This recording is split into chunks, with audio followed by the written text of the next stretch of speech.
Hi everyone, in front of me I've got OnePlus 11 and let me share with you how to change date and time on this device. So first of all, we have to enter the settings, and now let's find the additional settings right here. So they will be at the very bottom of this list. Now in this first section we've got the date and time at the very bottom, so let's enter. And as you can see here, we've got plenty of settings, of options which we can customize, but actually not right now, because as you can see they are inactive. We cannot freely tap on them. It is because we are using the automatic time and the time zone. So first of all we have to turn the network provided options off. And then we can freely tap on date. As you can see here, just by swiping we can change the date. The same situation with the time. We do not have to confirm it at all, just set it and it will be immediately applied to the status bar.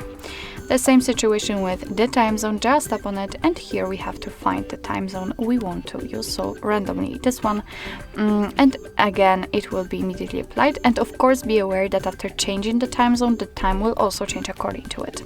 What's more, we can change the time format, so from 12 hours to 24 hours, it's up to you. Just tap on the option you'd like to use. So let me pick, for example, 24 hours. And here you can decide if you want to have the dual clock. You can turn it on just by tapping on the switcher here. And as you can see, we will have to set a city or the district as your usual residence first. So the place in which you usually are, and then you can pick totally another place from the world, around the world.